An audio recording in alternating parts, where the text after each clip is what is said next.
Welcome to the deep dive. You've given us quite a stack this time. It looks like we're diving headfirst into day 4 of a business analyst exam prep course. That's right. So for you, the listener, we're kind of on a mission here to pull out the most valuable bits from this course material, Right. really focusing on what it tells us about the essential role and activities of a business analyst. Think of it as your express lane to understanding some key BA concepts. Exactly. Okay, so day 4's agenda looks packed.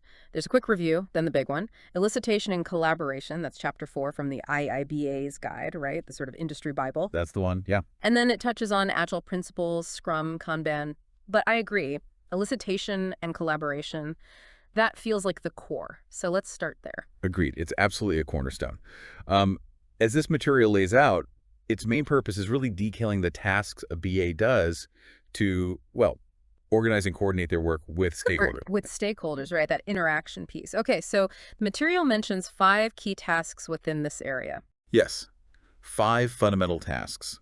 Prepare for elicitation, conduct elicitation, confirm elicitation results, communicate business analysis information, and manage stakeholder collaboration. Oh, okay. You can almost think of them as a cycle, often repeating, making sure the BA is organized, gathers the right stuff, checks it, shares it, and keeps everyone working together smoothly. Right, keeping those relationships healthy. Okay, let's kick off with the first one, prepare for elicitation. What goes into getting ready before you even start asking questions? Well, preparing is all about setting yourself and the whole effort up for success. The goal is having a clear idea of what you're trying to find out, picking the best ways to find it, and making sure you've got everything you need lined up. Like resources and stuff? Exactly. Yeah. Resources, people, information. The course material highlights several things to think about. The business domain, company culture, stakeholder locations, what you expect to produce from the elicitation. The outputs. Yeah, even your own skills as a BA, other activities happening, the overall strategy. It's quite a list. It sounds like a lot of upfront thinking to avoid problems later. Precisely.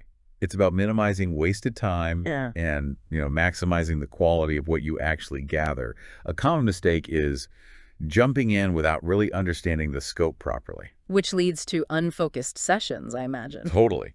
Wandering conversations, not getting the specific info you need. Okay, so it's definitely not just showing up with a list of questions. There are subtasks here too, like understand scope. What does that really mean in practice? Understanding the scope. Yeah. It's about getting super clear on exactly what information you need and, maybe more importantly, why you need it. Okay. It has to tie back to the project's goals.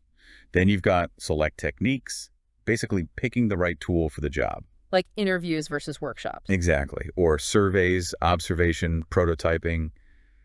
It depends on the situation, who you need to talk to. And then there's setup logistics. The practical stuff. Yeah, the nuts and bolts. Yeah. Scheduling meetings, booking rooms, maybe sorting out conference calls, software, that kind of thing. The behind-the-scenes work that, if you mess it up, can really throw a wrench in the works. You said it. And don't forget secure materials and prepare stakeholders. Right. What do those involve?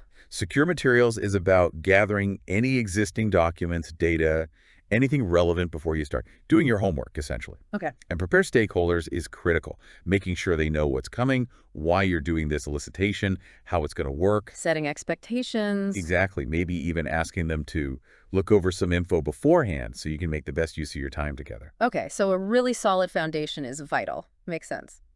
So once you're all prepped, what's next? That leads us to conduct elicitation. What does that look like?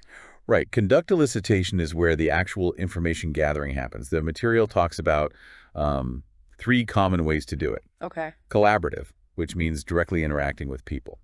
Research, which is more about digging into existing info or data. And experiments, think prototypes or pilot tests when you need to try out ideas.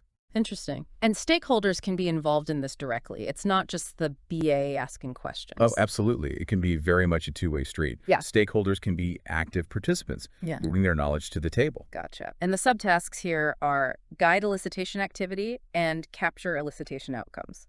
Precisely. Guiding means you're, facilitating the session, keeping it focused, making sure everyone gets heard. Keeping it on track. Yeah. And capturing is documenting what you learn. Notes, diagrams, models, whatever format works. And importantly, this is often iterative. You might need a few rounds. Right. You rarely get everything in one go. Okay, so you've gathered all this information. What's the next vital step? Confirm elicitation results Sounds like checking your work. That's exactly right. Its purpose is to double-check everything you gathered. Is it accurate? Is it consistent? Looking for gaps or mistakes. Exactly. Errors, omissions, conflicts between different pieces of information, anything that's ambiguous or unclear. The material suggests comparing what you found against the original sources, if available, and also comparing results from different elicitation activities against each other. Ah, cross-referencing. Like, does what you heard in an interview match the survey results? Precisely. You're looking for consistency, making sure the pieces fit. The subtasks are literally compare against source and compare against other results. Makes sense. And if you find problems, Then you follow up. You might need more conversations with stakeholders to clarify things, correct misunderstandings. Sometimes stakeholders might even confirm results independently. the key thing being, don't build on shaky foundations. Absolutely. You don't want to base your analysis on unverified information. That's a recipe for disaster. Total sense.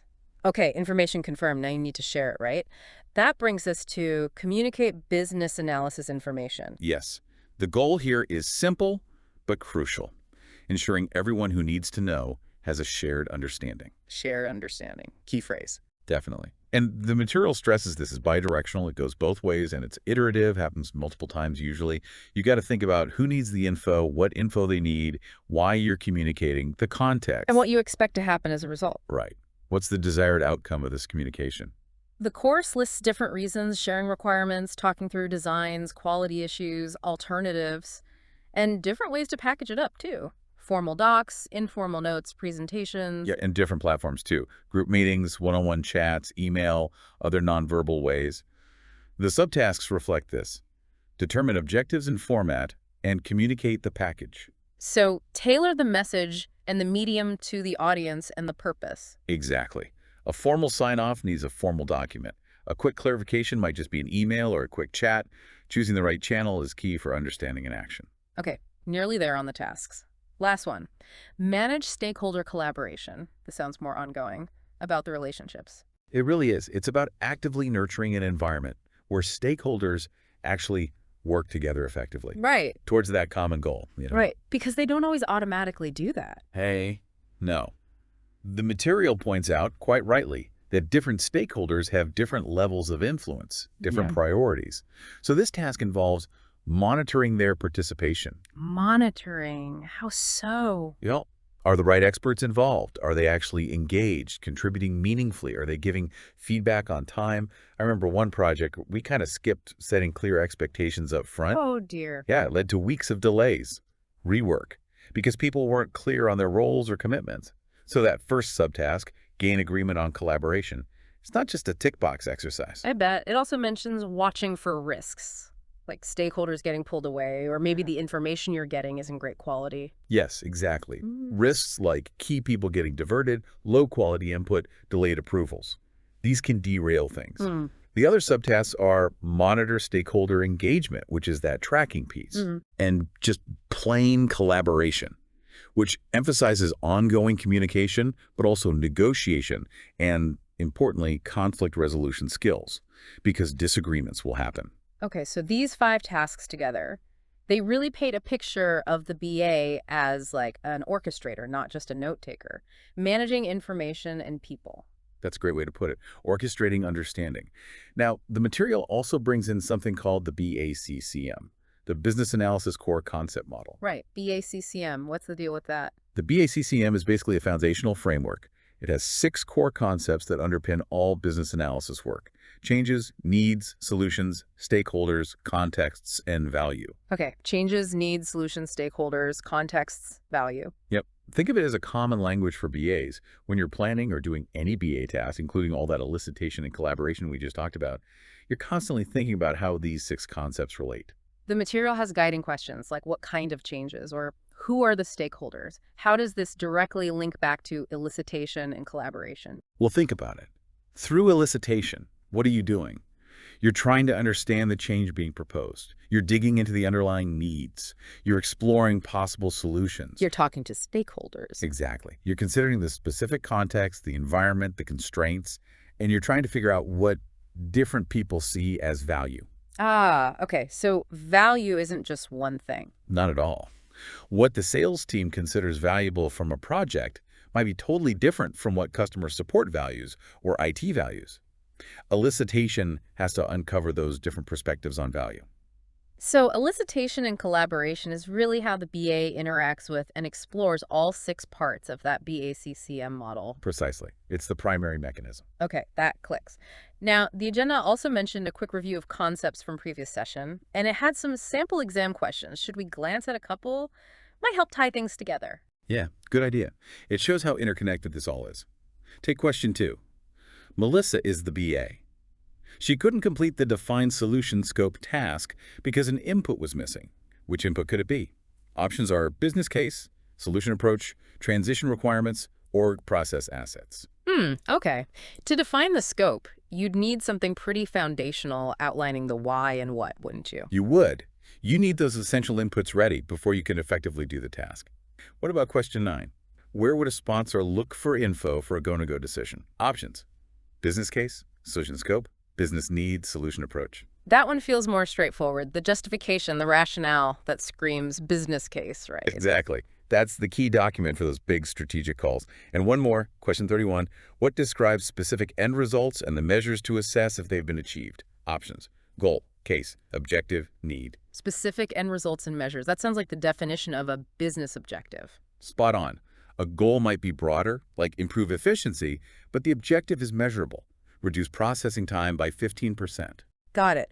So even these review questions highlight things like needing clear inputs, strategic rationale, measurable objectives, all things you'd uncover or refine through good elicitation and collaboration. Correct. It all ties back. Okay.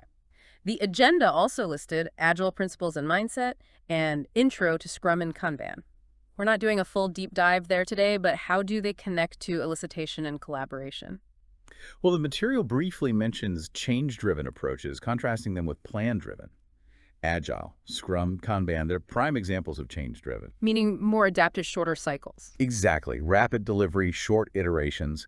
And the key thing is, these methods rely heavily on really effective, ongoing elicitation and collaboration. Because things change quickly. Precisely. You're constantly getting feedback, adapting the plan, so you need that continuous close communication with stakeholders to understand what's needed now and deliver value incrementally. So those core skills we've been discussing are maybe even more critical in an agile world. You could definitely argue that. They're absolutely essential. They're the fuel that keeps those agile processes running effectively and heading in the right direction. Okay, that makes a lot of sense. So let's try and wrap this up. What's the main takeaway from this deep dive into day 4, especially focusing on elicitation and collaboration? I think the central point is that elicitation and collaboration, they aren't just tasks on a BA's checklist. They are absolutely fundamental. Foundational. Yeah. They're the bedrock for understanding needs, exploring solutions, and actually delivering what the business wants and values. Those 5 tasks we discussed. They provide a structure, a way to ensure information is gathered well, shared clearly, and that stakeholders are true partners in the process. Right. It's about orchestrating that shared understanding we talked about. This has given us a really structured look at these core BA skills. Hope it's useful. Definitely. So for you, the listener, here's something to chew on. Think about projects you're familiar with. How might a more structured, maybe more deliberate approach to elicitation and collaboration, keeping that BACCM model in mind, how might that have changed things? Yeah. Thinking about specific stakeholder interactions or how information was gathered. Exactly. Could it have improved the outcome, led to less rework, maybe just smoother sailing, something to consider? Thanks for taking this deep dive with us.